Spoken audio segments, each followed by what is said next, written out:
Hello students, तो हमने last class में पढ़ा था गॉस थ्योरम के बारे में, बट एप्लीकेशन के बारे में नहीं पढ़ा था। तो आज इस क्लास में हम उसके एप्लीकेशन देखने जा रहे हैं, और एप्लीकेशन का सीन ये है कि हर साल कुछ ना कुछ एक एप्लीकेशन आ ही जा रहा है। तो इतना इम्पोर्टेंट है कि इसको हम स्किप कर ही नहीं सकते। तो इसको पूरा देखना है, समझना है और करके जाना है। तो सबसे पहला एप्लीकेशन है गॉस थ्योरम के। जैसे जाहिर सी बात है, हम फ्लक्स ही निकालेंगे, तो हम पहले एक डिफरेंट शेप का वायर ले रहे हैं, जो वायर बेसिकली सिलेंड्रिकल ही होता है। अब इससे आपको दिखने में तो एक लाइन दिख रहा है, क्योंकि area of cross section with compare to length बहुत छोटा होता है, इसलिए उसको नॉर्मली हम लेंथ डोमिनेटिंग फैक्टर होता है तो इसे लेंथ की बात करते हैं। लेकिन अगर जनरली बात करें तो सिलेंड्रिकल होता है। तो पहले डायग्राम बना लेते हैं।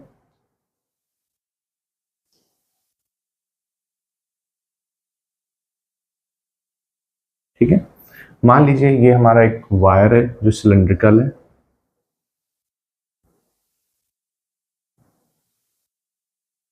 इसका लेंथ L है, और इस पे चार्जेस जो हैं प्लस चार्जेस। अब प्लस चार्ज है तो फील्ड की डायरेक्शन क्या होगी? आउटवर्ड डायरेक्शन होती है, तो सरफेस से ही निकलती है फील्ड। इधर भी होगी, इधर भी होगी, इधर भी होगी। ठीक है, अब हम एरिया वेक्टर की बात करें। चूंकि इसका एरिया सेक्शन कम डोमिनेटिंग है एज कंपेयर टू इस कर्व्ड एरिया के, तो इसका हम डोमिनेटिंग जो एरिया वेक्टर है वो मान लीजिए हमने यहां पे ले लिया ds। ये ले लिया ds, इसका यूनिट वेक्टर n कैप है, और इलेक्ट्रिक फील्ड हमारा मान लीजिए E। तो अब क्या करेंगे, अब इस एरिया वेक्टर के हिसाब से देखेंगे तो इधर परपेंडिकुलर बनेगा दोनों। ठीक है, ये हमारा डायग्राम है। वायर कैसा? सिलिंड्रिकल है, और इस पे हमें टोटल फ्लक्स निकालना है थ्रू कर्व सरफेस एरिया। तो हमारे पास बेसिकली 3 सरफेस एरिया मिल रही हैं। ये सरफेस एरिया मान लीजिए आपका क्रॉस सेक्शनल एरिया है A1, ये A2 है, और ये आपका कर्व सरफेस है मान लो AC। तो अगर हम इसका सरफेस एरिया टोटल अगर मान लीजिए गॉस थ्योरम अप्लाई करते हैं, तो AC क्या हो जाएगा? पाई E हमारा क्या हो जाएगा? Integral of E dot n cap ds। ठीक है, हम पूरे सरफेस एरिया को, अब इसको हम सरफेस एरिया को ब्रेक कर रहे हैं। ठीक है, तो कैसे हो जाएगा? इसको ऐसे लिख सकते हैं, ये किसके बराबर होता है? Q अपॉन एप्सिलॉन नॉट के बराबर। पहले हम इसको इंटीग्रेट कर लेते हैं। तो देखिए, सबसे पहले अगर हम ई डॉट प्रोडक्ट को अगर नॉर्मली करते हैं, तो डॉट प्रोडक्ट में क्या बताया था हमने? A dot B equals to AB cos theta. तो पहले हम इसको ब्रेक करते हैं, तो एरिया ड्यू टू AC, तो ये हो जाएगा E ds cos। अब देखिए, एरिया वेक्टर और इलेक्ट्रिक फील्ड की डायरेक्शन सेम है, तो इसलिए cos 0 हो जाएगा। प्लस अगर हम बात करें एरिया ड्यू टू A1, तो यहाँ पे E डॉट ds cos 90 हो जाएगा। इस वाले सरफेस एरिया से इस वाले सरफेस इलेक्ट्रिक फील्ड E के बीच में एंगल कितना बन रहा है? 90 डिग्री। इस वाले सरफेस से ये यहाँ भी 90 डिग्री बन रहा है, तो ये भी 90 डिग्री है। प्लस ये फिर से ले रहे हैं A2, तो E डॉट ds cos 90 हो जाएगा। ठीक है, अब आपको पता है cos 90 की वैल्यू क्या होती है? 0। तो हमें फाइनल इसी को इसमें cos 0 पे मिलेगा, नहीं इसी सरफेस के अलॉन्ग हमें फ्लक्स मिल रहा है, तो क्या हो जाएगा? E डॉट E बाहर ले लिए कांस्टेंट, तो ds हो गया, और इसका इंटीग्रेशन क्या हो जाएगा? अब कर्व सरफेस एरिया क्या हो जाएगी? टोटल सरफेस एरिया अगर हम बात करें, कुछ ऐसा समझिए, जैसे हमारे पास एक नॉर्मल पेपर है। ठीक है, अब इसको हम रोल कर सकते हैं। तो नॉर्मल रोल करेंगे तो क्या, अब ये एज अ सिलेंडर दिख रहा है। अब इसी की टोटल एरिया निकालना है, तो अब इसको क्या करें? ओपन कर लीजिए, तो एक रेक्टेंगल ही तो मिलता है, तो क्या मिल रहा है? Length into breadth. तो अब जब हम इसको रोल करके एक सर्कुलर पाइप बना रहे हैं, तो ये जो आपका जो नॉर्मली ब्रेथ था क्या हो गया? ये सर्कल का सर्कमफेरेंस हो गया, जो कि होता है 2πr, और लेंथ इनटू ब्रेथ करते, तो लेंथ क्या है? वही भी लेंथ है, तो वो लेंथ L है। तो टोटल सरफेस एरिया की बात करें तो लेंथ इनटू ब्रेथ, और जब सर्किल कर लें तो लेंथ इसकी क्या हो जाएगी, ब्रेथ क्या हो जा रही है, 2 पाई आर के बराबर हो जा रही है, और ये लेंथ एल हो जा रही है। तो इसका सरफेस एरिया क्या हो जाएगा, इसका सरफेस एरिया हो जाएगा ई, और ds की वैल्यू क्या हो जाएगी, 2 pi r l, sorry 2 pi r, वही इसका सरकमफेरेंस हो गया इनटू लेंथ एल। तो ये किसके बराबर है, E dot 2 pi r L बराबर है क्यों बाई एप्सिलॉन नॉट। तो एक तो फार्मूला यहां से ये बन सकता है, अगर इलेक्ट्रिक फील्ड ई के लिए टर्म फार्मूला लिखेंगे तो हमारा क्या हो जाएगा, ये E is equal to Q upon 2 pi epsilon naught R L. ठीक है, अब क्यों है क्या, जैसे हमें चार्ज पता करना हो तो देखते हैं कि सबसे पहले बात जिसका हम चार्ज निकालेंगे उसका क्या जो कंपोनेंट है वो डोमिनेटिंग है। अब वायर की बात करते हैं तो वायर का लेंथ डोमिनेटिंग होता है, तो मगर इसमें चार्ज डेंसिटी निकालो तो इस केस में क्या निकालेंगे, लीनियर चार्ज डेंसिटी निकालेंगे। तो लीनियर चार्ज डेंसिटी लेमडा क्या होता है, क्यू बाई एल होता है। क्या होता है, क्यू बाई एल होता है। तो अगर क्यू की वैल्यू लिखेंगे तो क्या हो जाएगा, लेमडा टाइम एल हो जाएगा। अगर ये वैल्यू यहां पुट करें तो हमें फाइनल इलेक्ट्रिक फील्ड क्या मिलेगा, लेमडा एल अपान 2 pi epsilon naught R L, तो एल से एल कैंसिल हो जाएगा। फाइनली हमें जो फार्मूला मिलेगा जिसको हमें याद रखना है, क्या मिल रहा है, E is equal to lambda upon 2 pi epsilon naught R. अब जरा ध्यान रखिए, लेमडा क्या है, ये लीनियर चार्ज डेंसिटी है। क्या है, लीनियर चार्ज डेंसिटी है। ठीक है, आर क्या है, वही जो हम वायर जो ले रहे हैं उसका जो है एरिया ऑफ क्रॉस सेक्शन, तो जैसे होता है उसका रेडियस होगा, तो रेडियस ऑफ वायर है, जी एरिया ऑफ क्रॉस सेक्शन होगा, तो इसका जो ये लेंथ होगा ये वाला, ये उसका क्या कहलाएगा, रेडियस। ठीक है, तो ये हमें अगर लीनियर चार्ज डेंसिटी गिवन है, रेडियस ऑफ वायर गिवन है, तो इलेक्ट्रिक फील्ड आराम से निकाल सकते हैं। ठीक है, तो ये हमारा था electric field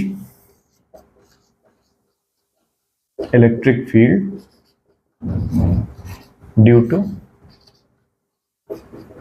infinitely long wire. ठीक है, ये हम इलेक्ट्रिक फील्ड निकाल रहे हैं बाय यूजिंग एप्लीकेशन में।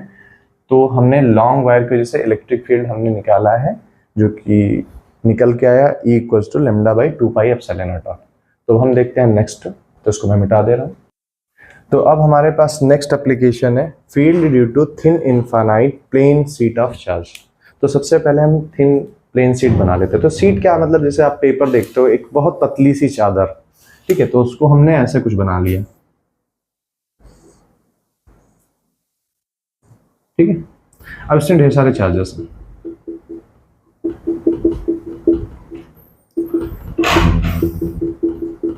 ठीक है, प्लस सीट। अब आपको पता है सीट के दो फेसेस होते हैं। अब हम ऐसे तो नहीं कर सकते, अगर गॉस थ्योरम अप्लाई करते हैं तो सबसे पहले हम गॉस सरफेस बना लेते हैं। तो मान लीजिए हम कोई एक सिलेंड्रिकल गॉसियन सरफेस ले रहे हैं, इसी सीट का सिलेंड्रिकल गॉसियन सरफेस ले रहे हैं, वो कुछ ऐसा होएगा।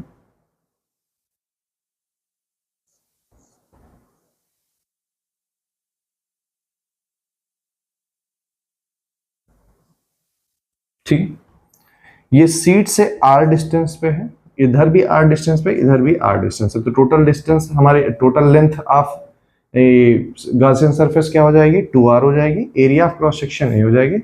अब इसके भी हम मान लेते हैं कि जो यूनिट वेक्टर है एरिया वेक्टर का, वो किधर किधर होगा। तो दो सरफेस मिल रही हैं, एक कर्व सरफेस के लिए, दूसरा जो एरिया ऑफ क्रॉस सेक्शन है ए के लिए। ठीक है, तो एरिया ऑफ क्रॉस सेक्शन मान लो ए है, दोनों का सेम ही है। अब इसमें अगर हम देखें तो ये जो आपको कर्व सरफेस मिल रहा है, कर्व सरफेस क्या है, फील्ड के परपेंडिकुलर है। तो फील्ड के परपेंडिकुलर होने की वजह से क्या है, इसकी वजह से जो कर्व सरफेस एरिया की वजह से जो फ्लक्स होगा वो 0 हो जाएगा। तो phi due to curved surface becomes 0। तो हमें किसकी वजह से फ्लक्स मिलेगा? तो देखिए फील्ड की डायरेक्शन की अगर बात करें तो इसी डायरेक्शन में होगी, पॉजिटिव, और इधर साइड में होगी। तो जो फ्लक्स कंट्रीब्यूट हो रहा है या तो इस वजह से हो रहा है, इधर इधर वजह से हो रहा है। तो हम जो है इसको टोटल फ्लक्स क्या होगा, जितना इधर होगा उतना उधर होगा, तो टोटल फ्लक्स हमारा कितना हो जाएगा, फाई जो हो जाएगा। वैसे भी इलेक्ट्रिक फील्ड इनटू एरिया होता है, तो ई ए प्लस ई ए हो जाएगा। तो ये किसके बराबर हो जाएगा, ट्वाइस ई ए के बराबर। अब according to Gauss theorem, according to Gauss theorem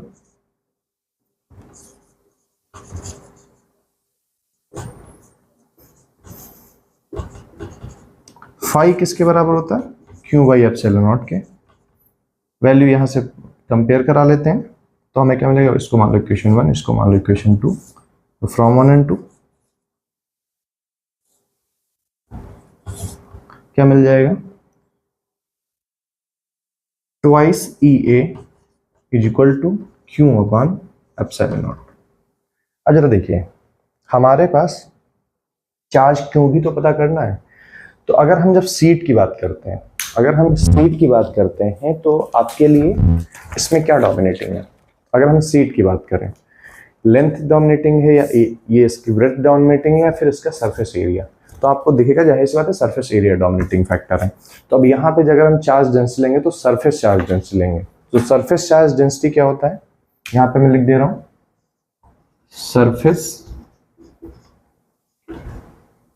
charge density, इसको सिग्मा से डिनोट करते हैं, वो होता है Q अपॉन ए। यानी क्या होता है कि amount of charge per unit area, that is surface charge density. तो Q की वैल्यू यहां से क्या हो जाएगी, यहां से अगर Q की वैल्यू लें तो सिग्मा टाइम्स ए हो जाएगा। तो अगर यहां वैल्यू पुट की जाए तो हमें E की वैल्यू क्या मिलेगी, Q की जगह पे हम सिग्मा ए रख रहे हैं, डिवाइड में कर रहे हैं 2 टाइम्स एप्सिलॉन नॉट टाइम्स ए, तुम्हारा ए कैंसिल हो जाएगा और फाइनल फार्मूला हमें क्या मिलेगा, फाइनल फार्मूला मिलेगा E is equal to sigma upon twice epsilon naught. ठीक है, हमारा डेरिवेशन फाइनल सॉल्व करके क्या आया है, E is equal to sigma by 2 epsilon naught. और सिग्मा है क्या, सिग्मा है सरफेस चार्ज डेंसिटी, जो कि होता है amount of charge per unit area. ठीक है, तो यहाँ पे सिग्मा बाई 2 एप्सिलॉन नॉट। तो ये बहुत छोटा सा डेरिवेशन इस बार सैंपल क्वेश्चन पेपर में भी पूछा गया है। ये इस बार जो सैंपल क्वेश्चन पेपर आया है इसी यही पूछा गया है क्वेश्चन।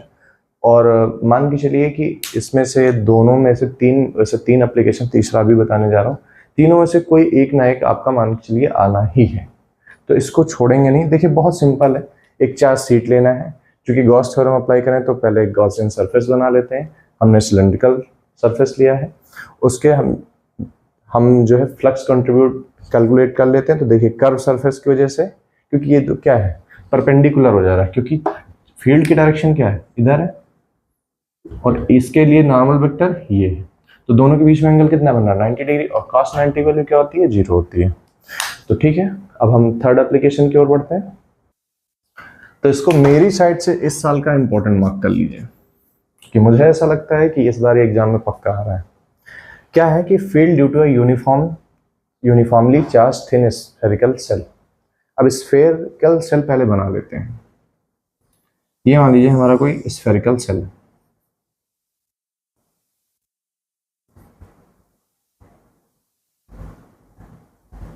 ठीक है, जिसका आर रेडियस है, ऐसी बात है। तो ये पॉजिटिवली चार्ज है। अब हम गॉस थ्योरम लगाने जा रहे हैं, ठीक है। तो गॉस थ्योरम लगाएं तो पहले गॉसियन सरफेस बना लेते हैं। तो मान लीजिए एक गॉसियन सरफेस स्फेरिकल हम बना लेते हैं, ऑफ रेडियस स्मॉल आर, और इस पॉइंट पे हमें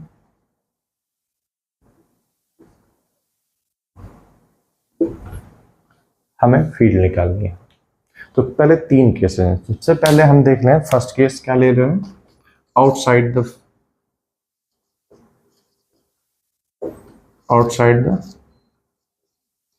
सेल। ठीक है, या फिर एट गॉसियन सरफेस। तो हमारे पास फॉर्मूला क्या है according to Gauss theorem? Phi equal to क्या होता है? Surface integral of E dot D S, जो कि होगा क्यू बाई एप्सिलॉन नॉट के बराबर। ठीक है, अब ई डॉट डी एस की वैल्यू पुट कर लेते हैं, तो हमें क्या मिलेगा? ई की value dot integral of D S equal to Q by epsilon naught. अब ई की वैल्यू तो हमें पता है, यहाँ पे E equal to D S क्या हो जाएगा? सरफेस एरिया हो जाएगा। तो गॉसियन सरफेस का एरिया क्या हो जाएगा?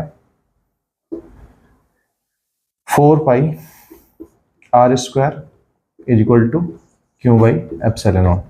तो इलेक्ट्रिक फील्ड ई जो हमें मिलेगा वो मिलेगा, ये 4 पाई आर स्क्वायर डिवाइड हो जाएगा, तो Q by 4 pi epsilon naught R square.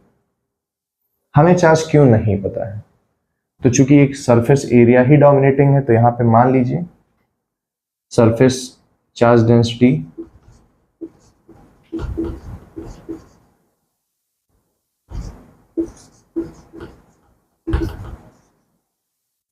Sigma is equal to Q by A होता है, but in case of sphere sigma A हमारा क्या हो जाएगा? 4 पाई आर स्क्वायर।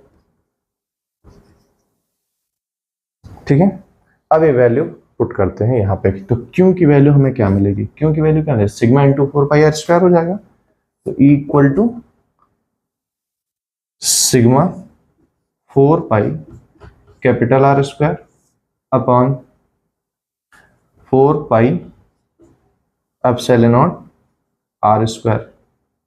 4 पाई से 4 पाई कैंसिल हो जाएगा, तो फाइनल हमें formula at outside the shell क्या मिल जाएगा?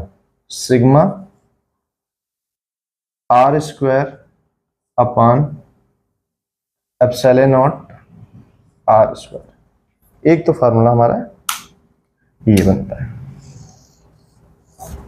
ये फार्मूला आया है जब हम गॉसियन सरफेस जो कि सेंटर ऑफ सेल से आर डिस्टेंस पे है, वहां पे हम इस पॉइंट पे अगर फील्ड निकाल रहे हैं, तो हमें फार्मूला क्या मिल रहा है? Sigma R square upon R square. अच्छा, ये आर स्क्वायर क्या? ये आर क्या है?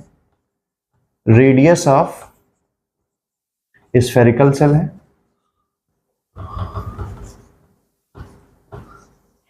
और ये आर क्या है? Radius of Gaussian surface.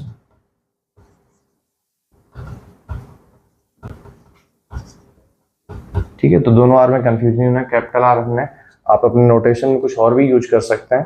तो हमें सेकंड केस अगर डिराइव करना है तो उसके लिए इसको मिटाना पड़ेगा, तो मैं मिटा दे रहा हूं। अब सेकंड केस क्या है? At the point on the spherical.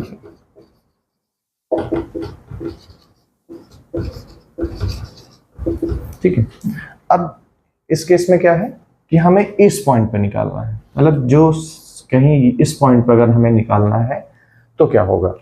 इस केस में क्या हो जाएगा? जो स्मॉल आर है वो बराबर हो जाएगा कैपिटल आर के, क्योंकि गॉसियन सरफेस के लिए बनाएंगे तो सरफेस पे दोनों रेडियस सेम हो जाएंगे, क्योंकि इसी सरफेस पे निकालना है, तो गॉसियन सरफेस की भी और सेल की भी रेडियस सेम हो जाएंगी। और ये वैल्यू अगर इस फॉर्मूले में पुट करें तो हमें क्या मिलेगा? E is equal to sigma upon epsilon not मिल जाएगा, क्योंकि r equal to r put करने पे तो ये फार्मूला क्या हो जाएगा? इसे में चेंज होगा, क्योंकि ये दोनों सेम हो जाएंगे तो कैंसिल आउट हो जाएंगे। तो फाइनल फार्मूला क्या मिलेगा? Sigma upon epsilon naught. ठीक है, अब जो है इनसाइड द सेल की अगर हम बात करें, थर्ड केस, ये सेकंड केस हो गया। अब थर्ड केस क्या है? मैं मिटा दे रहा हूं पहले। तो थर्ड केस है कि at a point inside the shell. अब सेल जो हमारा था, अब उसके अंदर एक गॉसियन सरफेस बना लेते हैं। ठीक है, अब इस गॉसियन सरफेस की हम बात करेंगे, इसका मान लीजिए रेडियस स्मॉल आर है। ठीक है, तो इस केस में आर तो बेशक हमारा क्या हो गया? छोटा हो गया कैपिटल आर से, बट गॉसियन सरफेस के लिए चार्जेस क्या है? तो चार्ज इनसाइड द सेल क्या है? 0 है। तो हमारे पास फाई क्या हो जाएगा? क्यू बाई एप्सिलॉन नॉट जो होता है आपका, तो क्यू तो 0 है, तो फाई भी क्या हो जाएगा? 0 हो जाएगा। तो इनसाइड द सेल हमारा फ्लक्स क्या हो जाएगा? 0 हो जाएगा। तो मैं इसको मिटा के फिर जो ग्राफ बनता है वो बना रहा हूँ। तो अब हम इसका जो एक ग्राफ बनता है वो देख लेते हैं। हमने तीनों केस देख लिए कि आउटसाइड द सेल क्या मिल रहा है, sigma capital R square upon epsilon naught small R square, और सरफेस पे सिग्मा अपन एप्सिलॉन नॉट, और इनसाइड द सेल 0 मिलता है। अब इसको ग्राफ में अगर बनाना है तो ई वर्सेज आर का मान लीजिए ग्राफ है। तो इनसाइड द सेल जो है, यानी जहां तक कैपिटल आर है वहां तक कुछ हमें फील्ड मिलेगी, कुछ नहीं मिलेगी, 0 मिलेगी, क्योंकि इनसाइड द फील्ड 0 होती है। बट सरफेस पे मैक्सिमम है, तो सरफेस से फिर जैसे जैसे बढ़ेंगे तो ऐसे ऐसे डिस्टेंस के साथ घटती जाएगी। ठीक है, तो इनसाइड द सेल 0 है, फिर जैसे जैसे डिस्टेंस बढ़ती जाएगी वैसे वैसे फील्ड डिक्रीज करती जाएगी। तो इलेक्ट्रिक फील्ड वर्सेस अगर रेडियस का हम डिस्टेंस का ग्राफ बनाएं तो जाहिर सी बात है हमें ई क्या मिलता है, इनवर्सली प्रोपोर्शनल टू 1/r² मिलता है। तो उसका ग्राफ कैसे बनेगा, कुछ ऐसे जाएगा। ठीक है, तो ये हमारा जो तीनों एप्लीकेशन था वो हो गया है। अब इस पे आपको क्या करना, बेसिकली डेरिवेशन ही पूछा जाता है, और तीनों एप्लीकेशन आपको बिल्कुल अच्छे से पढ़ के जाना है, एक ना एक डेरिवेशन। मेरे हिसाब से थर्ड वाला केस इस बार का मोस्ट इंपॉर्टेंट है।